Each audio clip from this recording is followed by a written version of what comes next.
There is a particular kind of pain that arrives later in life, and it does not announce itself loudly. It comes quietly, through a phone that does not ring as often as it used to. Through a son who says he is busy and promises to call next week. Through a daughter who answers with warmth in her voice, but rushes the conversation before you have said what you really wanted to say. You tell yourself not to take it personally. You remind yourself that they have jobs, children, bills, responsibilities, and lives of their own. But when the call ends, the room feels larger than it did before. After 60, many parents begin to notice a distance they cannot quite explain. The children they once carried, protected, fed, worried over, and sacrificed for now seem to live in a world where there is very little room left for them. They may still love you. They may still send a birthday card, invite you to Thanksgiving, or ask how the doctor's appointment went. But something has changed. The closeness is no longer natural. Every conversation seems scheduled. Every visit has an ending time. Every family gathering leaves you wondering why you felt so invisible in a room filled with people who came from you. This is one of the silent wounds of aging. It is difficult to talk about because it can sound like complaint, and most older parents do not want to become bitter. You do not want your children to feel guilty. You do not want to beg for attention. You do not want to become the parent who demands constant calls, constant visits, constant reassurance, so you carry the pain privately. You say, they are busy, euro. You smile when someone asks about them. You show their pictures. You speak proudly of their careers and families.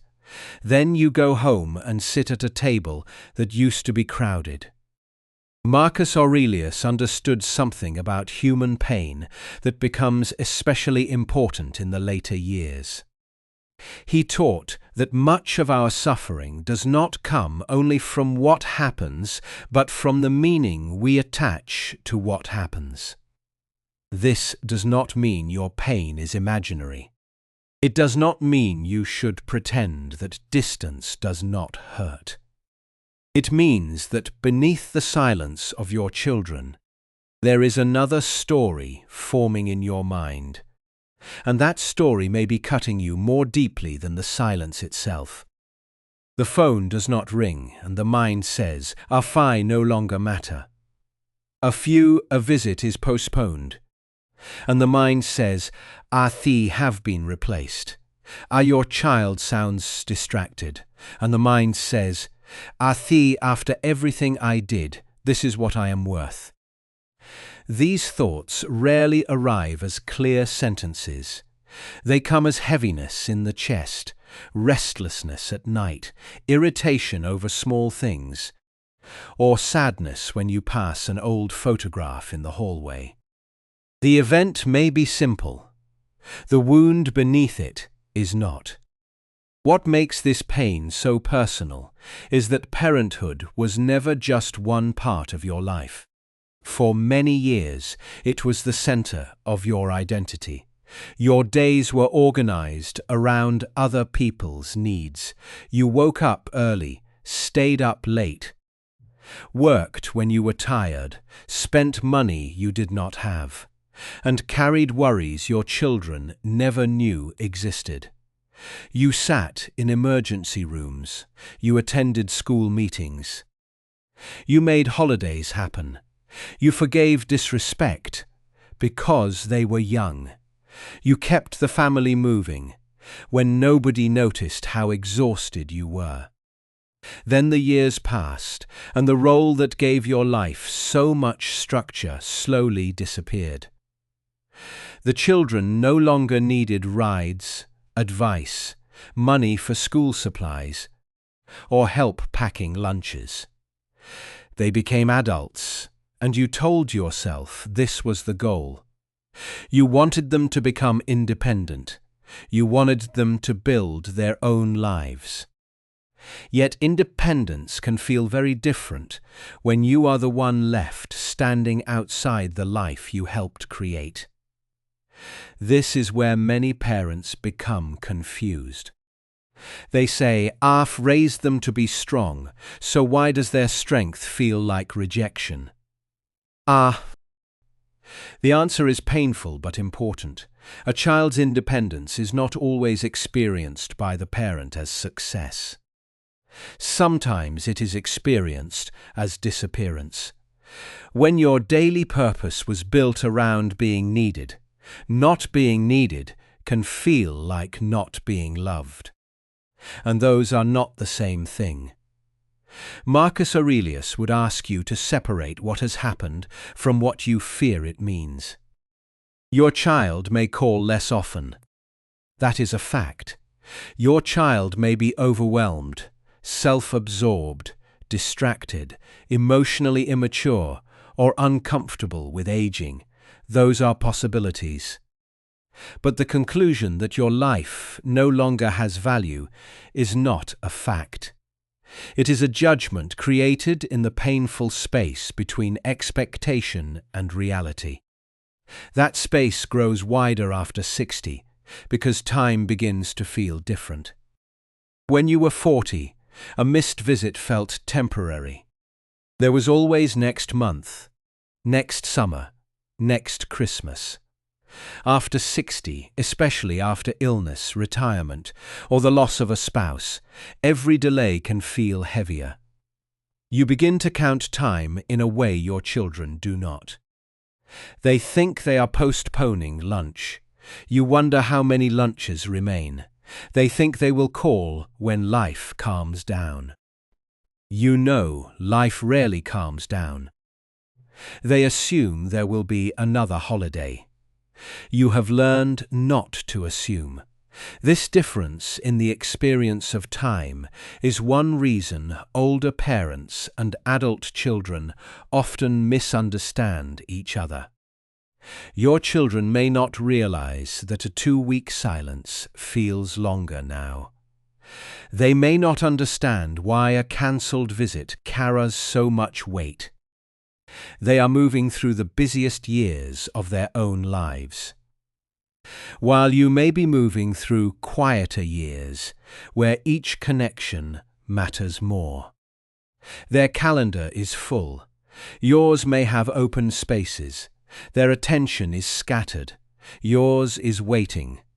And waiting can become its own form of suffering. You check the phone more often than you admit. You keep the afternoon free in case they stop by. You hesitate to make plans because they might call. You reread a brief text, trying to decide whether the tone feels cold.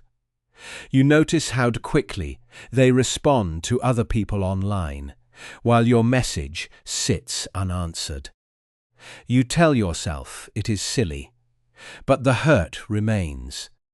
The deeper wound is not only that they are absent, it is that you remember when you were never allowed to be absent. When they needed you, you came. When they were afraid, you answered. When they made mistakes, you stayed. You rearranged your life around emergencies they may not even remember. So now, when they cannot find 15 minutes for a conversation, something inside you cries out against the unfairness of it. That sense of unfairness is understandable. But it can become dangerous when it turns love into an unpaid debt. Without meaning to, a parent can begin keeping an emotional account. I gave this much. I sacrificed this often. I forgave this many times. Therefore, my child should return a certain amount of attention, loyalty, tenderness, and gratitude. On the surface, this sounds reasonable. But human relationships rarely obey the clean mathematics of sacrifice. Your children may never fully understand what you gave. Much of parenting is invisible to the child because it happens before the child has the maturity to recognize it. They may remember a stable home without remembering what it cost you to create one. They may remember that dinner appeared without knowing how worried you were about money.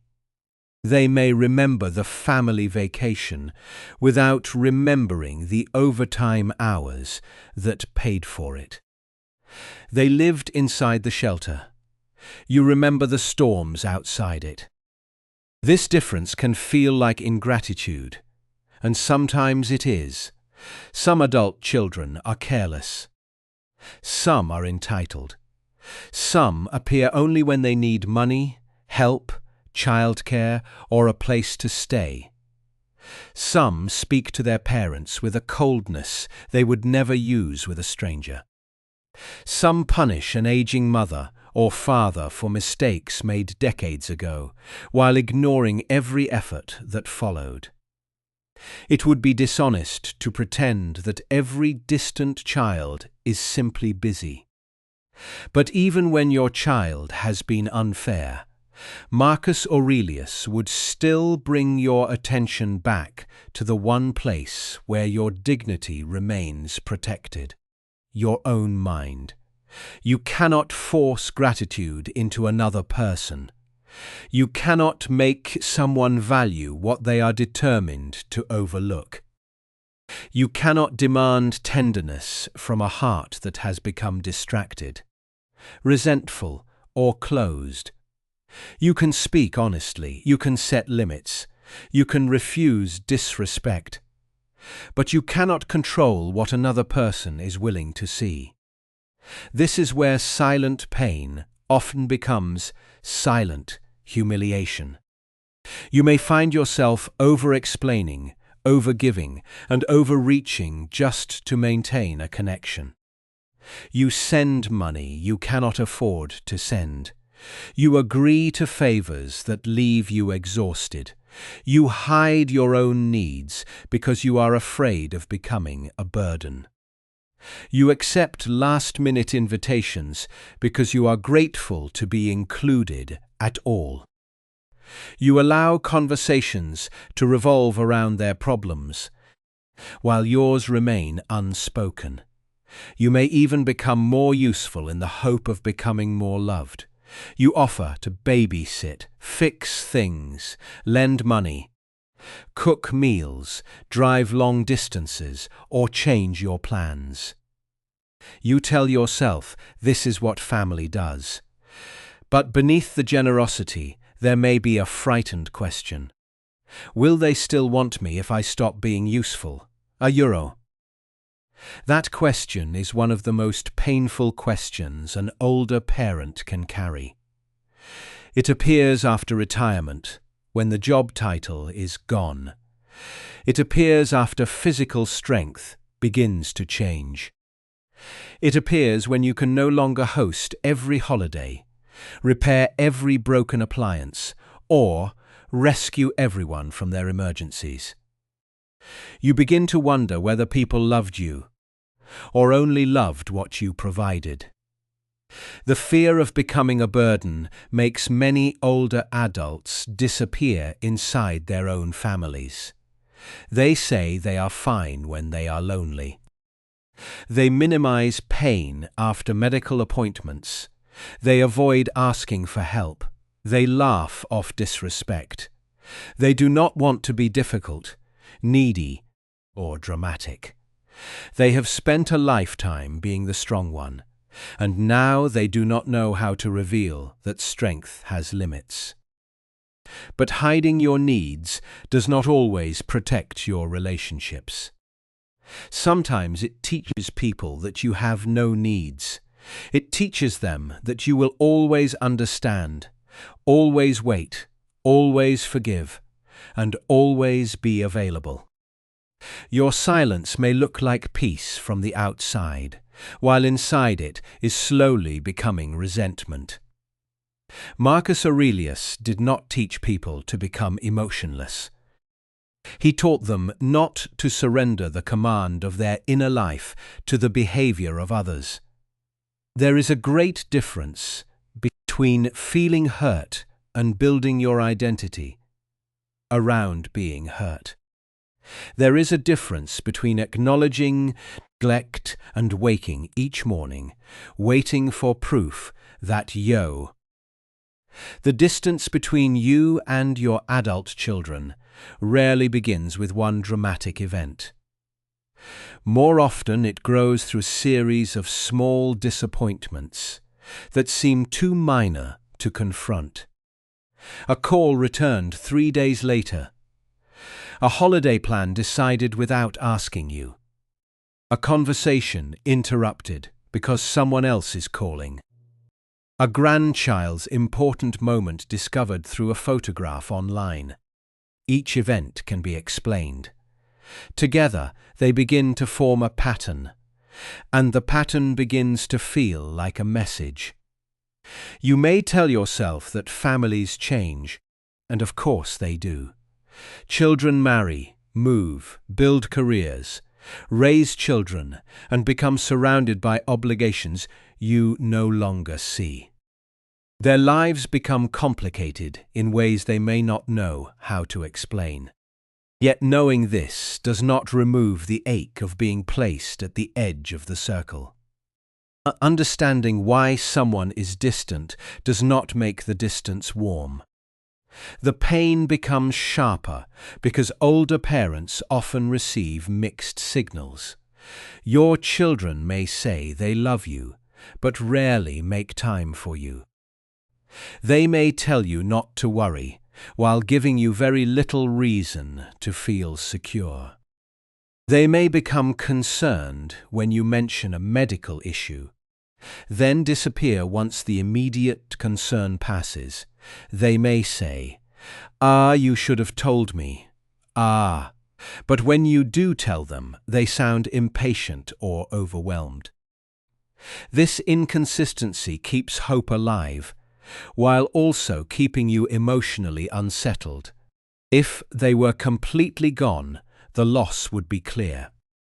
If they were fully present, the relationship would feel safe. But when affection appears and disappears, you may begin living in a state of waiting. You never know whether the next interaction will make you feel loved or forgotten. A mother may spend all week looking forward to Sunday because her daughter said she might stop by. She cleans the house, buys the food her daughter likes, and leaves the afternoon open. By noon, there is no message. At 2, she sends a gentle text. At 4, the daughter replies that the day became too busy and asks to try again soon. The mother answers, "As no problem at all." A fee then puts the food away in silence. A father may receive a call from his son, but the call is not really a conversation. The son is driving, distracted, answering work messages and speaking in fragments. The father tries to share something about a doctor's visit, but the son interrupts with advice before hearing the whole story. Within 6 minutes, the call ends. The father stares at the dark phone screen and wonders why he feels lonelier than before it rang. These scenes may seem ordinary to the people causing them. To the older parent, they become symbols. They seem to say, your time is less important. Your feelings can wait. Your presence is optional. Euro. And after a lifetime of being responsible for everyone else's needs, that message can be devastating. Marcus Aurelius taught that the mind adds interpretation to events, but he also understood that human beings are often careless, self-absorbed, and difficult. Stoicism is not the belief that people will treat you well. It is the understanding that your peace cannot depend on them doing so. This is easy to admire as an idea and extremely difficult to practice when the person disappointing you is your own child. You may be able to ignore a rude stranger. You may forgive an inconsiderate neighbor. But when your own son speaks impatiently, the wound reaches backward through time. You do not hear only the impatience of a grown man. You remember the boy whose fever you watched through the night. When your daughter forgets your birthday, you do not experience only a forgotten date.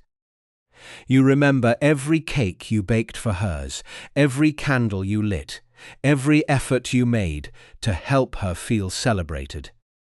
This is why the pain can become so intense. The present moment is carrying the emotional weight of the past. One missed call holds 1,000 remembered acts of love. One cold reply seems to stand against decades of sacrifice. The imbalance feels almost impossible to accept. But there is another difficulty many parents do not recognize. Your children remember the family from a different position. You remember what you gave. They remember how it felt to receive it. You remember your intentions. They remember the emotional atmosphere. You remember working hard to provide. They may remember you being tired, distracted, strict, anxious, or unavailable. You remember protecting them. They may remember feeling controlled. This does not mean their version is completely true and yours is false. Families do not have one memory. They have several. Every person carries a private account of the same years, and those accounts may contradict one another. A parent may say, "I did everything for you." While the adult child silently thinks, but I never felt understood." A child may say, "You were never there for me." While the parent remembers years of sacrifice that the child did not recognize as love. When older parents hear criticism from their children, they often feel that their entire life is being judged by its worst moments. They think, "How can they remember the one time I failed and forget the 100 times I showed up?" This is a fair question, but emotional memory does not count moments the way an accountant counts numbers. A single event can carry years of meaning if it touches a deep wound. Perhaps your child still remembers the time you dismissed a fear that seemed small to you. Perhaps they remember being compared to a sibling. Perhaps they remember conflict in the home, harsh words, or a period when survival mattered more than tenderness. You may have apologized. You may have changed. You may also believe their memory is unfair. Yet if the wound remains real to them, arguing with the details may only deepen the distance. Some parents respond to this by defending everything. They explain the pressure they were under. They point out that nobody helped them. They remind the child that they provided food, education, safety, and opportunities. All of this may be true, but truth used as a shield can still prevent connection. The child may not be asking whether you worked hard. They may be asking whether there is room for their pain in your understanding of the past. This is one of the hardest places for a parent to stand. You may feel asked to apologize for a life you spent trying to do your best. You may feel that your children have judged you according to standards that did not exist when you were raising them. You may believe they have no idea how difficult those years were, and perhaps they do not. Still, dignity is not the same as defensiveness. You can acknowledge that your child experienced pain without agreeing that you were a terrible parent. You can say, did not understand what you needed then. Arg, without saying, everything was my fault, Ard. You can listen without surrendering your entire identity to their version of history. Marcus Aurelius would ask you to face what is true, correct what is yours, and release what is not. If you made mistakes, own them without humiliation. If your child is exaggerating, you do not need to win the argument. If they refuse every effort at repair, you do not need to keep standing trial forever. Accountability has dignity. Endless self-punishment does not. There are parents who have spent years apologizing, only to discover that no apology is ever enough. Every conversation returns to the same wounds. Every attempt at closeness becomes another examination of the past. The adult child may use old pain to justify present cruelty. At that point, compassion must be joined by boundaries. You are not required to accept contempt because you once made mistakes. You are not required to be insulted because your child feels wounded. You are not required to finance, rescue, or serve someone who treats you as though your humanity no longer matters. Regret does not cancel your right to dignity. The mistake that keeps many older parents trapped is believing that more giving will repair what more giving helped create. When a child pulls away, the parent often increases the effort. More money, more favors, more advice, more messages, more emotional availability, more willingness to tolerate poor treatment. The parent hopes that enough love will reopen the door. But love offered from fear does not feel like love to the person receiving it. It can feel like pressure. A child may sense that every call carries hidden expectation, every gift asks for closeness, every favor creates an unspoken obligation, every question contains anxiety. The parent thinks, I am trying to stay connected. The child feels, I am being pulled back into a role I am trying to outgrow. This does not make the child right or the parent wrong. It reveals a painful cycle. The more the child withdraws, the more the parent reaches. The more the parent reaches, the more the child feels crowded. The more crowded the child feels, the farther they withdraw. Both sides then interpret the other's behavior as proof of their deepest fear. The parent fears abandonment and sees distance. The child fears control and feels pursuit. The parent sends another message to restore security. The child delays answering to restore space. Neither person may understand the cycle, but both continue feeding it. Breaking this pattern requires courage because it may feel like doing nothing. You may need to stop sending the second message. Stop filling every silence. Stop asking questions designed to measure how much they care. Stop offering help before it is requested. Stop trying to force emotional closeness through constant usefulness. This does not mean becoming cold. It means allowing the relationship to breathe. It means giving your child the freedom to reveal how much effort they are willing to make when you are no longer carrying the entire connection. The answer may hurt, but it will also be honest. Many parents are afraid that if they stop reaching, the relationship will disappear. That fear may be accurate. Sometimes one person has been doing nearly all the work. When that effort stops, silence follows. But a relationship maintained only by your fear of losing it is already costing you too much. There is a difference between loving someone and constantly proving that you are available. There is a difference between keeping the door open and standing in the doorway all day. There is a difference between patience and self-erasure.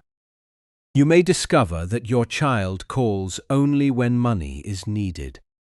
Perhaps they become affectionate before asking for a favor, then vanish after receiving it. You recognize the pattern, but avoid confronting it because you are afraid that saying no will end the contact. So you continue giving, not because it feels right, but because the request is one of the few times they reach for you. This is not generosity. It is emotional bargaining. It is the painful exchange of resources for temporary closeness. And each time it happens, your resentment grows, because the love you hoped to receive cannot be purchased through sacrifice. Marcus Aurelius would remind you that a good act should be chosen because it is right, not because it guarantees a reward. Give when giving is consistent with your values and your limits. Refuse when giving would damage your health, finances, or self-respect. Do not use generosity to buy affection, and do not allow another person to use affection to buy your generosity. Older parents often struggle with this because saying no can feel unnatural after a lifetime of saying yes. You may have built your identity around being dependable. You were the one who solved problems, covered bills, took care of grandchildren, offered a spare room, and answered late-night calls. Boundaries may feel selfish because your entire life taught you that love means availability. But love without limits can teach others to ignore your limits. It can also create dependence instead of maturity. Sometimes the most loving response is not to rescue. Sometimes it is to allow an adult child to experience the consequences of adult choices. This may be painful for you because helping them has always helped you feel needed. Yet keeping them dependent can become another way of keeping yourself central. This is difficult to admit. A parent may complain that the child only calls when there is a problem, while also solving every problem the moment it appears. The crisis creates contact. The rescue creates closeness. Then the child leaves again. Without realizing it, both people may be preserving a relationship built around emergencies because neither knows how to create an ordinary, equal connection. To change this, you must be willing to let the relationship become quieter before it becomes healthier. You must stop using advice when what is needed is listening. Stop correcting every decision. Stop reminding them of the consequences you predicted. Stop entering every problem as though they are still 16. Adult children often pull away not because they do not love their parents, but because every interaction makes them feel small again. A mother asks 20 questions and calls it concern. A father gives 10 minutes of criticism and calls it wisdom. The parent sees care. The child experiences judgment. You may believe you are helping because you have lived longer and seen more. And often, you are right. You can see danger before they see it. You recognize patterns because you have already paid for similar mistakes. But advice that is not requested can sound like distrust. Repeated warnings can sound like, "I do not believe you are capable of living your own life." Euro. Marcus Aurelius valued discipline over control. Discipline governs the self. Control tries to govern others. This distinction becomes essential in families. You may know what your child should do. You may see that their marriage is unhealthy, their spending is reckless, their parenting is inconsistent, or their career choice is unstable. You can speak honestly once, but repeating the same warning may turn wisdom into pressure. Your task is not to manage the life of a grown child. Your task is to remain truthful, loving and dignified, while allowing them to carry what belongs to them. This is one of the final forms of parenthood, releasing control without withdrawing love. Another trap appears when your child has a spouse or partner who seems to create distance. You may feel replaced. Invitations may become less frequent. Traditions may change. Your child may begin speaking in a new language of boundaries, privacy, and separate priorities. It can feel as though an outsider entered the family and slowly took your place. Sometimes a partner truly does influence the distance. Some spouses are controlling, insecure, or hostile toward the older parent. But blaming the partner for everything can prevent you from seeing your child's own choices. Your son or daughter is an adult. Even under influence, they are participating in the relationship as it now exists. If you attack the partner, your child may defend them more strongly. If you demand loyalty, your child may feel forced to choose. And when people feel forced to choose, they often move toward the life they are currently building, not the family they came from. This can feel like betrayal. You may think, a high was there long before this person. That is true, but love is not secured by seniority. Your place as a parent is real, yet it is no longer the only central relationship in your child's life. Accepting this does not reduce your importance. It recognizes the natural order of adulthood. The pain comes when acceptance is confused with exclusion. You can accept that your child's spouse and children come first in daily life, while still expecting basic respect. You can honor their household without allowing yourself to be treated as an inconvenience. You can adjust to new traditions without pretending that every change feels easy. Healthy acceptance does not require silence. It requires speech without accusation. Instead of saying, "Ah, you never care about this family anymore," you might say, "Miss spending time with you, and I would value more regular contact." Fee. Instead of saying, "Your wife has turned you against us," you might say, "I feel a distance between us, and I would like to understand it." The first statement attacks character. The second reveals experience.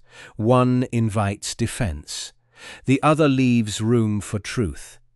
Your child may still react poorly, but you will have spoken with dignity rather than desperation. There is another reason children sometimes pull away after their parents turn 60. Aging forces them to face realities they would rather avoid. Your changing body reminds them that time is passing. Your medical appointments suggest future responsibility. Your loneliness raises questions about what they will be expected to provide. Your mention of wills, funerals, or long-term care may frighten them. Some adult children respond to fear with closeness.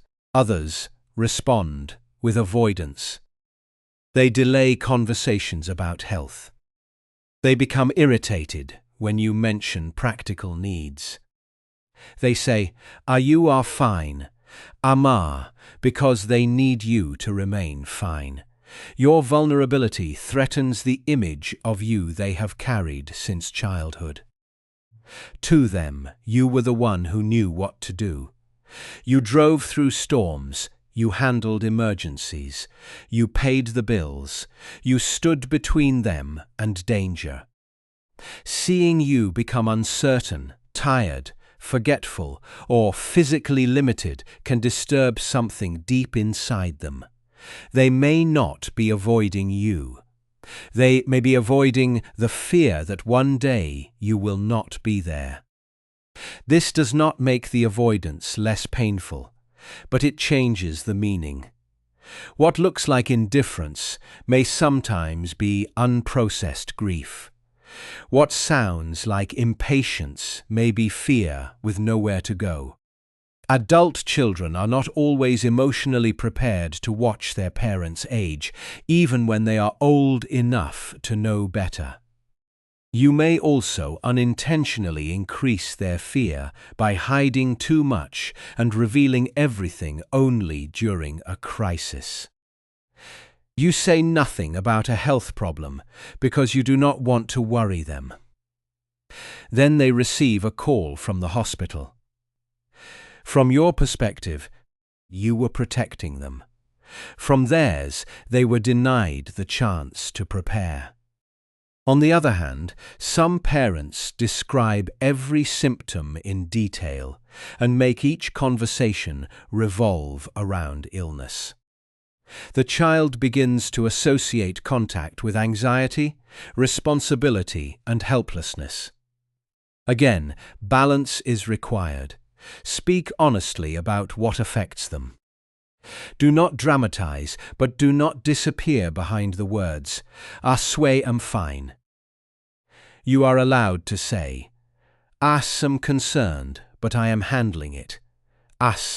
You are allowed to ask for practical help without turning the request into proof of love.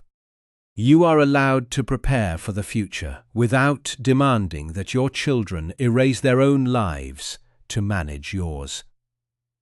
The fear of becoming a burden often leads older parents to one of two extremes. Some ask for nothing, even when help is genuinely needed. Others ask indirectly through guilt, hints, and emotional pressure. Both patterns make closeness harder. A direct request is kinder than a cloud of disappointment. "Rose, could you drive me to the appointment on Tuesday?" is clearer than, "I suppose I will find some way to get there." "Farsi would enjoy having lunch with you this month." Farsi is healthier than, "I know you are too busy for your old mother." Far guilt may produce temporary compliance, but it rarely creates tenderness.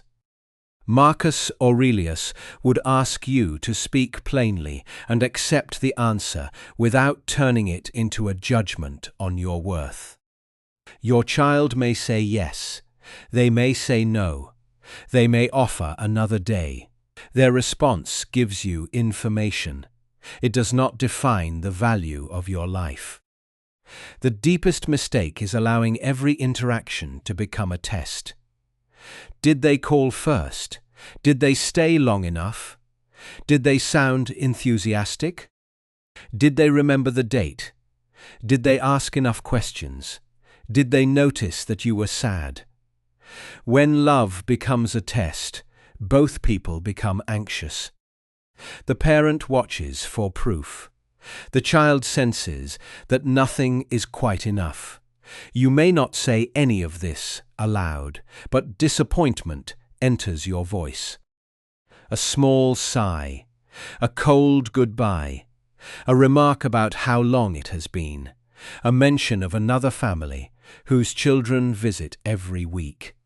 These are understandable expressions of hurt, but over time they can make every call feel like entering a room filled with emotional debt. Your child may begin postponing contact because they expect to feel guilty. The delay then gives you more reason to be hurt. The next conversation carries even more pressure. The cycle tightens. To break it, you must stop using each moment of contact to prosecute the entire history of the relationship. Let one phone call be one phone call. Let one lunch be one lunch. Do not spend the first half reminding them how long it has been, and the second half fearing when they will leave. Receive what is present without demanding that it compensate for everything absent. This does not mean lowering all expectations. Relationships require effort. You have the right to notice when effort is missing. But peace comes from seeing clearly, not from repeatedly trying to force someone to become who you need them to be. Perhaps your child will never call every Sunday. Perhaps they will not ask the questions you wish they would ask. Perhaps they will always be less emotionally expressive than you hoped. You can spend years trying to reshape them, or you can decide what kind of relationship is realistically possible. There is grief in this acceptance. You may have imagined the later years differently.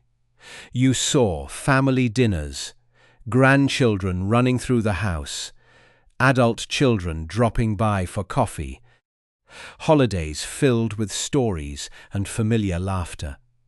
Instead, you may face quiet mornings, brief visits, and plans that change without you. You are grieving not only what you lost, but what you expected to have. This is a real grief. It deserves honesty. But grief must eventually become something other than waiting. You cannot build your later years around the hope that your children will suddenly become more attentive. They may. People change. Illness, maturity, parenthood, loss, and time can awaken gratitude. But your life cannot remain suspended until that awakening arrives. Marcus Aurelius taught that the present moment is the only part of life truly placed in your hands. The past cannot be rewritten. The future cannot be commanded. The life available to you exists now, even in a quiet house, even in disappointment, even after the family has changed. The question is not whether your children should do more. Perhaps they should. The question is whether their failure to do more will be allowed to consume what remains of your days. You have already spent many years waiting for others. Waiting for children to come home. Waiting for a spouse to change. Waiting for retirement. Waiting for the bills to be paid, the crisis to pass, the family to become peaceful. Now you may be waiting again, this time for recognition. But recognition is a poor foundation for peace. Some people will understand your value only after they lose access to you. Some may never understand it. Your task is not to force their understanding. Your task is to stop living as though your worth is undecided. This is where the inner shift begins. Not with anger, not with cutting everyone off, not with pretending you no longer care. It begins with a quiet refusal to chase what must be freely given. You can love your children and still turn your attention back toward your own life. You can miss them without making loneliness your identity.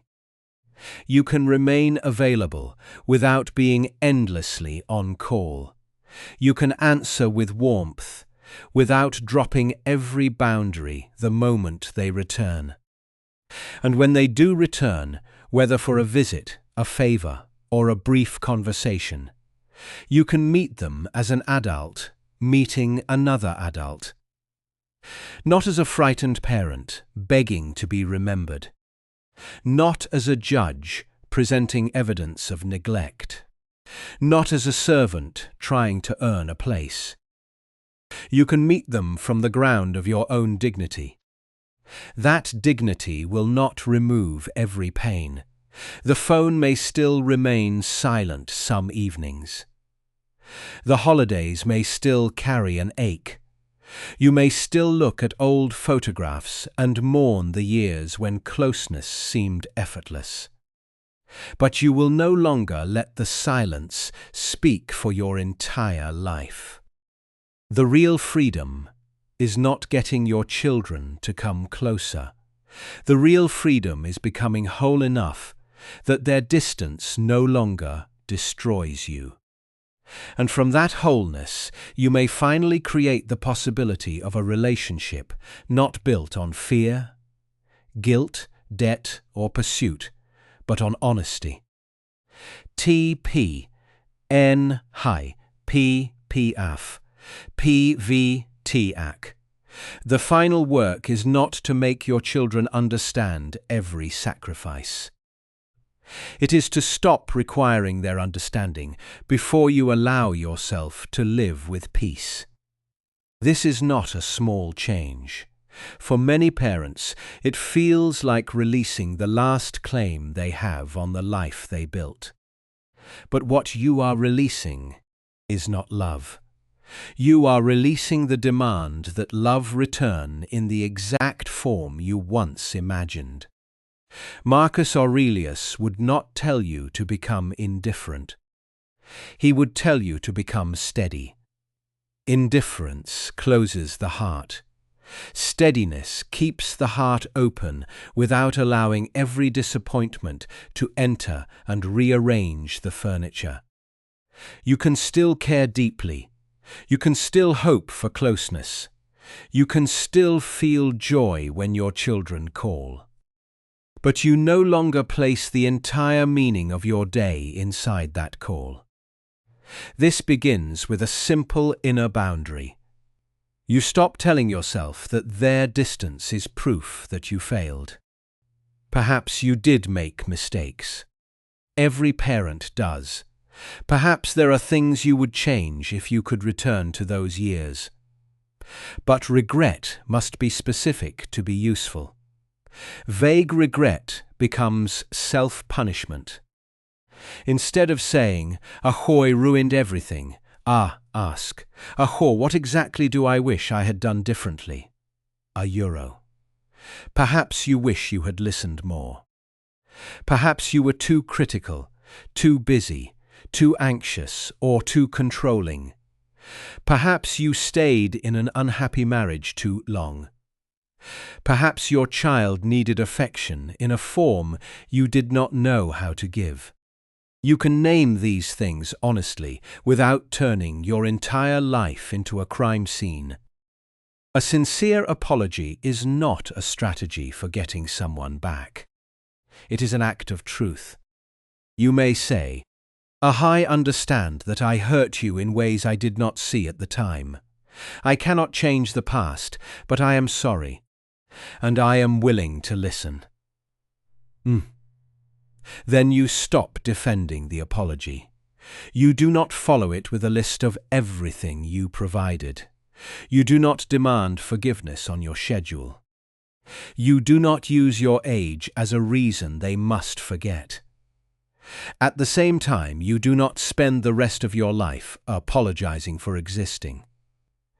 If your child uses the past to justify ongoing cruelty, you are allowed to step back. You can acknowledge their pain without accepting abuse. You can remain accountable without becoming permanently guilty. A healthy relationship cannot be built when one person is forever the accused and the other is forever the judge. A dignified boundary may sound calm. Avu, I am willing to discuss the past, but I am not willing to be insulted. Avu, I want a relationship with you, but I cannot continue lending money. I care about you, but I will end the conversation if you speak to me that way. These sentences may feel severe if you have spent decades smoothing everything over. In reality, they are clear. Clarity is not rejection. It is the end of confusion. When you stop hiding resentment behind generosity, your yes becomes honest and your no becomes peaceful. You are no longer giving in the hope of earning a place. You are choosing what you can offer without damaging yourself. Your children may not like the change. People often resist boundaries when they benefited from the absence of them. A child who is used to immediate help may accuse you of becoming selfish. A child who expects you to accept every last-minute change may act surprised when you make other plans. A child who uses guilt may increase the guilt before giving up the tactic. This does not mean the boundary is wrong. It means the old pattern is being disturbed. You may feel anxious afterward. You may lie awake wondering whether you pushed them farther away. But consider the alternative. How many more years can you continue buying contact with exhaustion, money, silence, and self-respect? Peace sometimes feels uncomfortable at first because chaos was familiar. You knew your role in the old pattern. You waited, you worried, you reached out, you rescued, you forgave without discussion. You accepted less than you needed and called it love. When you stop, the empty space may frighten you. Do not rush to fill it. Let the silence reveal what is true. Let your children decide whether they will participate in a relationship that no longer runs on guilt or rescue. Some may come closer, some may remain distant, some may test your limits, some may surprise you with a maturity you had stopped expecting. Whatever they do, your task is to remain consistent. Do not set a boundary in anger and remove it in loneliness. Do not threaten distance merely to provoke pursuit. Do not become cold to prove that you no longer care. A boundary is not punishment. It is a clear statement of what allows love to continue without destroying dignity. You will also need to stop measuring your children against other families. Comparison is especially cruel in the later years. You see a neighbor whose daughter visits every weekend. You hear a friend talk about a family vacation paid for by her sons. You watch photographs of birthdays, grandchildren, and holiday dinners. Their lives seem full while yours feels forgotten. But you do not know the complete truth of another family. The photograph does not show the argument before dinner. The smiling faces do not reveal the years of tension. The frequent visits may be driven by obligation, dependency, or conflict.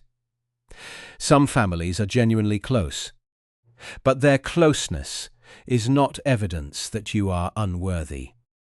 Your life cannot become a trial in which other people's happiness is used against you.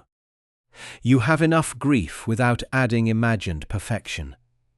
When envy appears, do not shame yourself. Simply recognize what it reveals. You are not jealous of a photograph. You are longing for belonging. Belonging matters at every age. After retirement, after widowhood, after children move away, the need does not disappear. But many older adults make the mistake of expecting one relationship to meet every need. They expect adult children to provide companionship, emotional comfort, practical support, purpose, entertainment, and proof that the past mattered. No child, even a loving one, can carry all of that without strain. Your later years need more than one doorway to connection. They need neighbors, friends, familiar places, meaningful routines, perhaps a faith community, a volunteer role, a class, a walking group, or one person with whom you can speak honestly. This is not replacing your children. It is refusing to make loneliness their exclusive responsibility. The first step may feel almost too ordinary. Leave the house even when no one is waiting for you. Sit in the same coffee shop once a week. Learn the names of people you see regularly. Call someone whose company you enjoy without waiting for them to call first. Return to a skill you neglected. Offer your time somewhere it can be used without being exploited. A life becomes meaningful through repeated contact with what is alive. It may be a garden, a dog, a book group, morning walks, music, woodworking, helping at a library, or visiting someone even lonelier than you. Meaning does not always arrive as a grand purpose. Often it returns through small acts that make the day feel inhabited. You may resist this because you think nothing can replace family. That is true. Nothing should. But building a wider life is not betrayal. Your children built lives beyond you. You are allowed to build a life beyond waiting for them. This can be especially difficult after losing a spouse. The house may hold two kinds of silence: the absence of the person who shared your days, and the absence of the children who no longer fill the rooms. Every object seems to belong to an earlier life. The chair across from you remains empty. The dining table carries memories of conversations that will not return. Grief can make the children's distance feel even more severe. You may expect them to understand that you are now alone in a way you were not before. Some will increase contact for a time, then return to their routines. You may feel abandoned twice, but grief cannot be solved by another person's presence alone. Even a devoted child cannot sit beside every memory. There are nights no phone call can repair. There are mornings when the loss must be carried quietly. This is not failure. It is the nature of love after death. Marcus Aurelius lived with the knowledge that everything loved is temporary. His lesson was not that attachment is foolish. It was that mortality should deepen gratitude, not make us cling until love becomes fear. The people around you are not permanent possessions. Neither your spouse, your children, nor you were ever promised to remain unchanged. The later years ask for a more mature form of love. It says, I cherish you, but I do not own your time. Euro. It says, I hope you come near, but I will not collapse if you stay away. It says, Remember what I gave, but I will not turn every sacrifice into a chain. Ah! This kind of love is not easy because it has no guarantee. You may practice dignity and still be misunderstood. You may stop criticizing and still not be invited. You may apologize and receive no reply. You may become more peaceful while your children remain emotionally distant. Inner work does not control other people. It only removes your life from their control. That is why it matters. There may come a holiday when the invitation does not arrive. Perhaps your child is spending the day with a spouse family. Perhaps there was a misunderstanding. Perhaps they simply did not consider how the silence would affect you. Your first impulse may be to stay home and let the pain prove a point. You may hope they will imagine you alone and feel guilty, but suffering in secret rarely teaches the lesson we think it will teach. Most people are absorbed in the day in front of them. They may not understand the cost of their decision unless you tell them plainly. Speak once, without accusation. I was hurt not to be included. I would like us to plan differently next time. Then make a plan for your own day. Accept another invitation. Invite someone else. Prepare a meal you enjoy. Attend a service, a community event, or visit someone who has nowhere to go. The goal is not to pretend the absence does not matter.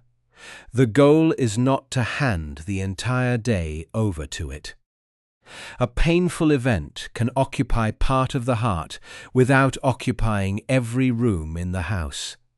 Some days your strength will be very small. It may consist only of getting dressed, opening the curtains, taking your medicine, and walking to the mailbox. Do not despise these small acts. Dignity is often quiet. It does not always look like triumph. Sometimes it looks like continuing without an audience. Your children may never know how many lonely mornings you survived. They may not understand how much courage it took not to call again, not to send the angry message, not to give money you needed, not to accept disrespect just to hear a familiar voice. That courage still counts. The most important witness to your later life is not your child. It is you. Can you look at the way you are living and recognize honesty? Can you see that you are no longer abandoning yourself to keep others comfortable? Can you say that you loved without begging and forgave, without becoming available for more harm? This is the dignity Marcus Aurelius points toward. It is not pride. Pride says, "Avi need no one." Our Eurodignity says, "Avi need connection, but I will not destroy myself to obtain it." Our Euro-pride cuts people off before they can cause pain. Dignity leaves the door open while refusing to sleep on the doorstep. You may need to change the way you communicate. Call less often, but call with less pressure. When you speak, ask questions without interrogation. Listen without preparing advice. Share your life without making every conversation about loneliness. Tell your children what you are doing, what you are learning, and what still interests you. Let them see that you are not merely waiting in an empty house. This is not a performance designed to make them jealous or guilty. It is the natural expression of a life. Becoming active again. When they visit, resist the temptation to use the first minutes to discuss how rarely they come. Welcome them into the present. Let the visit have some warmth before introducing difficult subjects. A relationship cannot survive if every reunion begins with punishment. This does not mean avoiding necessary conversations. Timing matters. Tone matters. Say, "There is something important I would like us to discuss when we have time." A euro. Then, speak from your experience. "I feel hurt when plans are cancelled without much notice." I would appreciate hearing from you more regularly. I want us to have a relationship that is respectful on both sides. Do not present a lifetime of evidence.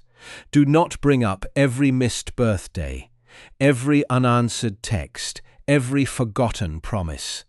Speak about the pattern and the change you hope to see. Then listen to the answer, including the part you may not want to hear.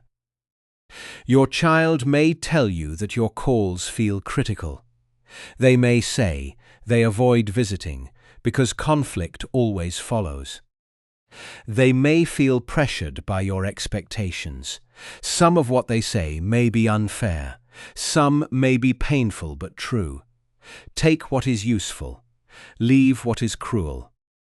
You do not have to accept every accusation to learn something. Mature listening is not surrender. It is the ability to remain present without immediately defending your entire life. Then observe actions. Promises matter less than patterns. If they say they will call every week and repeatedly do not, stop building your emotional calendar around the promise. If they say they want closeness but only contact you for favors, believe the pattern. Acceptance begins when you stop arguing with what behavior has already shown. Acceptance is not approval, it is clarity. You may accept that a child is unreliable without deciding that you deserve unreliability. You may accept that they are emotionally limited without excusing every wound. You may accept that the relationship is smaller than you hoped, while still appreciating the good that remains. Perhaps you will have one sincere phone call a month instead of weekly visits. Perhaps the relationship will be practical rather than intimate. Perhaps you will never discuss the deepest pain.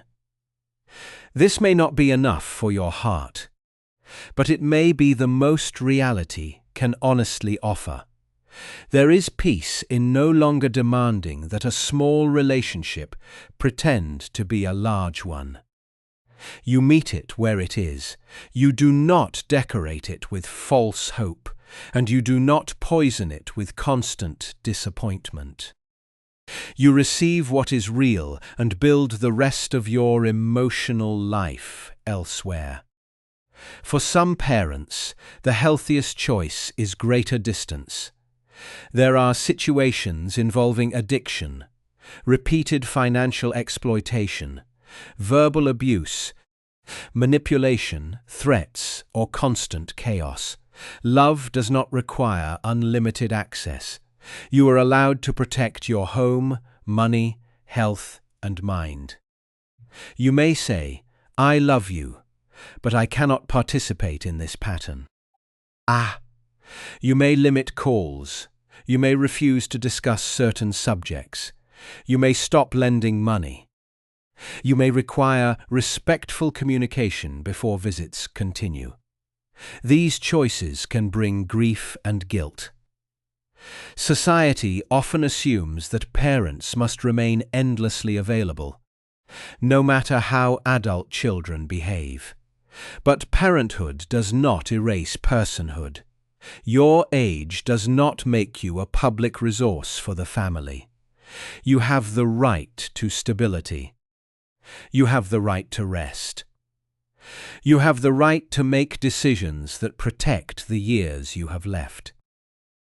You have already lived through enough chaos without inviting more into your home because you fear being alone. Sometimes being alone is less painful than being repeatedly used. Silence can be gentler than contempt. A quiet house can feel safer than a house filled with conflict. Do not confuse activity with connection. Not every presence is companionship. At the same time, be careful not to turn one child's behavior into a judgment against everyone. Pain can make you withdraw from people who have done nothing wrong. You may stop accepting invitations because you feel ashamed of your family situation.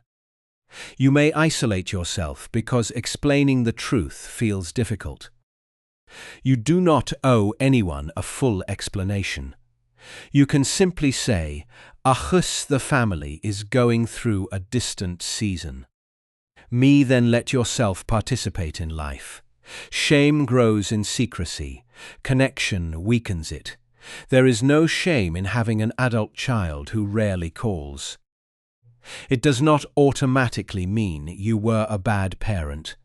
It does not mean you are unlovable. Families become distant for reasons that are complex, private, and sometimes impossible to fully resolve.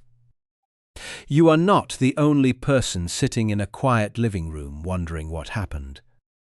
Many mothers and fathers carry the same question. They raised children in busy homes, endured difficult years, and expected that age would bring a gentler closeness. Instead, they found themselves treated as background figures in the very family they helped create. Your pain is not proof of weakness. It is proof that the bond mattered. But the fact that something mattered does not mean it must control the rest of your life. The final task is to return your attention to what remains. Your body may have limits, but it still carries you into each morning. Your world may be smaller, but it is not empty. There may still be one friend who understands, one place where your presence is welcomed, one skill you can offer, one person who needs your kindness, one unfinished part of yourself waiting to be known. Look at the day in front of you. Not the family you wish you had, not the child you hope will change. This day, what would it mean to live it with self-respect? Perhaps it means not checking the phone every 10 minutes. Perhaps it means making an appointment you have delayed. Perhaps it means eating at the table instead of standing at the counter. Perhaps it means calling a friend, walking outside, turning on music, or organizing the photographs without letting them become evidence against the present. You do not need to erase memory. You need to stop using memory as a weapon against today. The years when your children were young were real and precious. The fact that they ended does not make them meaningless. A beautiful season does not become a failure because it did not last forever. Your children grew because you helped them grow. Their independence may be painful, but it is partly the result of what you gave. The mistake is not that they left the center of your life. The mistake is believing there can be no center after them. You are still here. That is not a small fact. You have survived losses your younger self could not have imagined. You have learned things that cannot be taught quickly. You know the cost of pride, the danger of silence, the value of ordinary health, the emptiness of holding grudges, and the speed with which years pass. This knowledge is not outdated. It may not be requested by your children, but it can still become wisdom in the way you live. Wisdom is not advice forced upon others. It is truth embodied quietly. It is patience without passivity. It is kindness without self-erasure. It is acceptance without defeat. One day, your children may understand you differently. Age may bring them to the place where you are now. They may sit in a quiet room and remember the calls they rushed, the visits they postponed, and the love they assumed would always be waiting. They may feel regret. You do not need to live for that day. You do not need their regret to prove your pain was real. By then, the years spent waiting would still be gone. Live so that whether they understand or not, you have not wasted your remaining life in emotional captivity. Let them find you loving, but not desperate, available, but not abandoned to their needs, honest, but not bitter, peaceful, not because everything was repaired, but because you stopped demanding that repair come before peace. And when the old ache returns, as it sometimes will, do not treat it as failure. Sit with it. Name it. I miss my child. Ayuro. If I wish things were different. Ayuro. Afa. This hurts today. Then add one more truth. Ayuro. But this pain is not the whole of my life. Ayuro. That sentence matters. Pain wants total authority. It wants to color every memory, every morning, every relationship. You do not defeat it by denying it. You place it in proportion. You may miss them and still enjoy the sunlight through the window. You may feel hurt and still laugh with a neighbor. You may carry disappointment and still make plans for next week. Two truths can live together. The family may be distant, and your life may still contain beauty. This is not the comfort of a false promise. Your children may not come back in the way you hope. The phone may not begin ringing every day. The holidays may not return to what they once were. Some wounds remain tender, but peace is still possible. Not perfect peace, not permanent peace.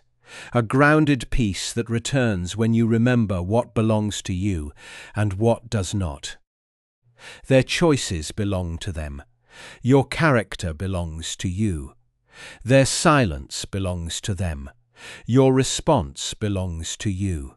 Their ability to appreciate you belongs to them. Your ability to respect yourself belongs to you. That is the final boundary. It cannot be crossed unless you surrender it. So love your children. Speak the truth.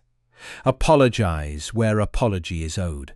Set limits where limits are needed. Welcome sincere effort. Stop chasing indifference. Build a life large enough to contain more than one source of meaning. And when you sit in the quiet, do not assume the quiet means you have been erased. A life does not lose value because fewer people are watching it.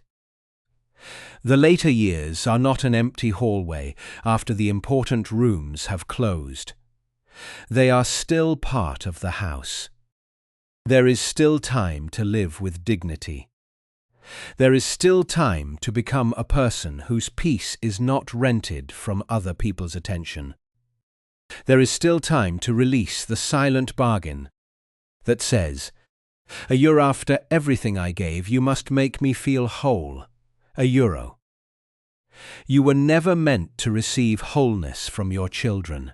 You were meant to love them, guide them, and eventually release them. The harder release comes now. You must release them from the responsibility of proving that your life mattered. Your life mattered because you lived it, because you endured, because you loved, because you made mistakes and learned, because you carried people when they were too young to understand the weight. because you are still capable of kindness after disappointment. That is enough ground to stand on, and perhaps from that ground something new may become possible. A calmer conversation, a relationship with fewer demands, a visit that is not burdened by history, a child who feels less pressure and chooses to come closer. There are no guarantees, but peace often creates the space that pursuit destroys. Even if nothing changes outside you, something essential can change within.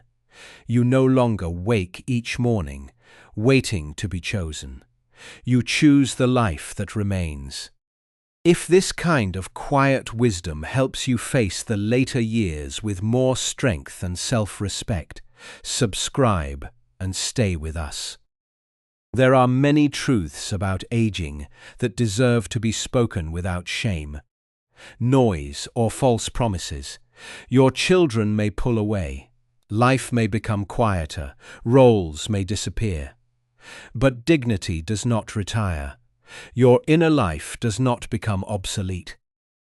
And your worth does not fade, simply because the people you love have forgotten how to see it.